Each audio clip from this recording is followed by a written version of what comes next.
Imagine stepping onto a quiet town's rolling fields and lush countryside, unaware of the fury about to descend.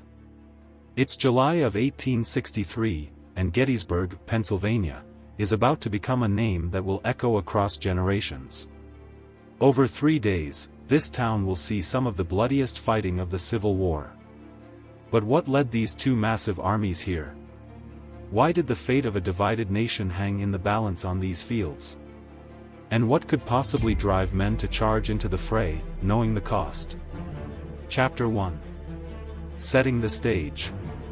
To understand Gettysburg, we have to go back to the months leading up to the battle. General Robert E. Lee's Confederate Army of Northern Virginia had achieved a significant victory at Chancellorsville in May of 1863. This triumph emboldened Lee, but it wasn't just about winning a battle, it was about striking a decisive blow. Lee believed that by taking the war north, into Union territory, he could pressure the North into peace talks or, at the very least, shake their resolve. But President Abraham Lincoln, determined to protect the Union, wasn't going to let this happen. After setbacks and growing frustration with the Union's leadership, Lincoln decided to place General George Meade in charge of the Army of the Potomac just days before the fateful battle. Meade, known for his calm demeanor and strategic mind, had little time to prepare but was about to face one of the greatest trials of his career. Chapter 2. The clash begins. The morning of July 1, 1863, was clear and calm. But that peace wouldn't last. In the early hours, Confederate troops under General Henry Haight approached the small town of Gettysburg, unaware that Union forces had already arrived. Led by General John Buford, the Union's cavalry scouts spotted the Confederates and took up defensive positions on the ridges west of town. The ridges offered an advantage, but Buford knew he was vastly outnumbered. His goal was simple yet crucial: to delay the Confederate advance until Union infantry reinforcements could arrive. With the first shots fired, the Battle of Gettysburg officially began. As Union forces clashed with Confederate infantry along McPherson Ridge, the fighting intensified, and Buford's men held their ground fiercely. But by noon, the Confederate numbers grew overwhelming, and Union forces began to fall back through the town of Gettysburg. Thousands of soldiers poured into the streets as Union forces made a tactical retreat to higher ground south of town. It was here, at Cemetery Hill, that they would try to make their stand. Chapter 3. Bloody fields and high stakes. By the dawn of July 2, the Union and Confederate armies had amassed nearly 90,000 troops around Gettysburg. General Lee, seeing the Union forces entrenched on the high ground, devised a bold plan to attack both Union flanks simultaneously, hoping to crush the Union army from both sides. This strategy relied heavily on precise timing and brutal coordination. On the Union's left, Little Round Top became the focal point of a furious struggle. Confederate forces under General James Longstreet launched a savage assault on the hill, hoping to gain the high ground that would allow them to rain down artillery on the Union line. But Union Colonel Joshua Chamberlain, commanding the 20th Maine, wasn't about to surrender this crucial position. As waves of Confederate soldiers surged up the rocky slopes, Chamberlain and his men fought with relentless determination. When ammunition ran low, Chamberlain made a fateful decision. He ordered a bayonet charge, leading his men down the hill in a desperate assault. Against the odds, the Union soldiers pushed back the Confederate forces, securing Little Round Top and saving the Union left flank from collapse. Meanwhile, to the Union right, Confederate forces struck Cemetery Hill and Culp's Hill. These attacks, however, met with fierce resistance. By nightfall, neither side had managed a decisive victory, but the Union line held strong, battered but unbroken. Chapter 4. Pickets' charge and the turning point. The final day of battle dawned with anticipation and dread.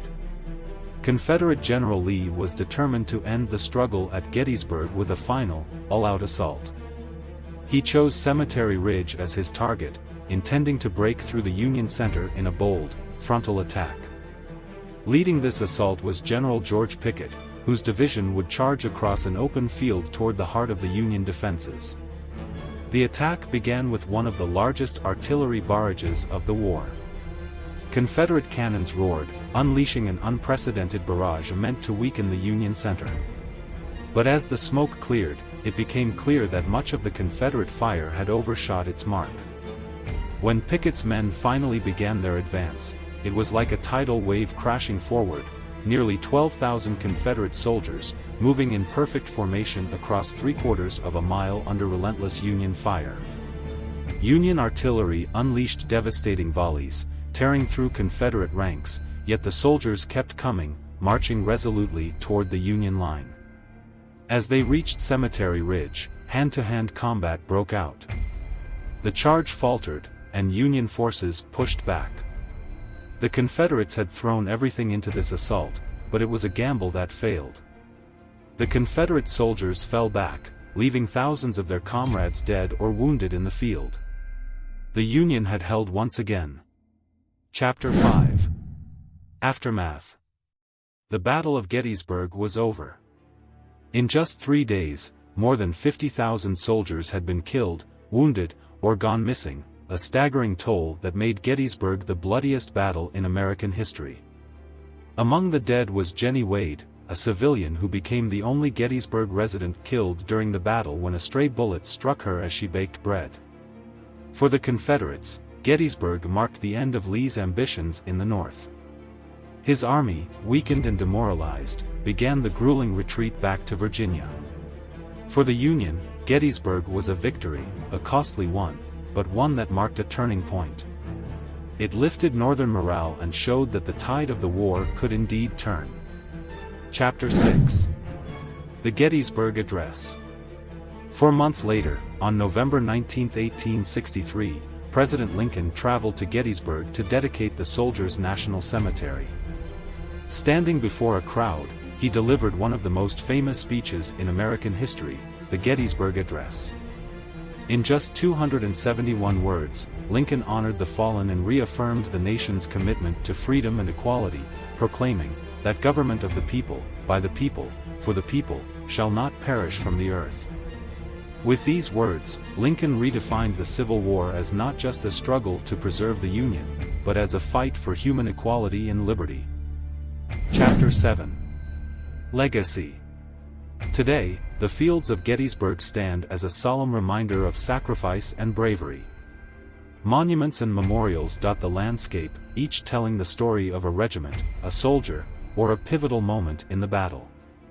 Visitors from around the world walk the same paths trod by soldiers over 150 years ago, paying tribute to those who fought and fell here. Questions that linger. But what if Pickets' charge had succeeded? What if Lee's bold gamble had paid off? The Battle of Gettysburg leaves us not only with a story of what happened but also of what could have been. This place of bloodshed and courage will forever be haunted by the question of what if. And as we remember the sacrifices made here, we are reminded that the cost of unity, liberty, and equality is often paid in lives. Thank you for watching. If you're intrigued by stories from history's bloodiest battles, subscribe and join us as we uncover the mysteries, the legends, and the echoes left behind.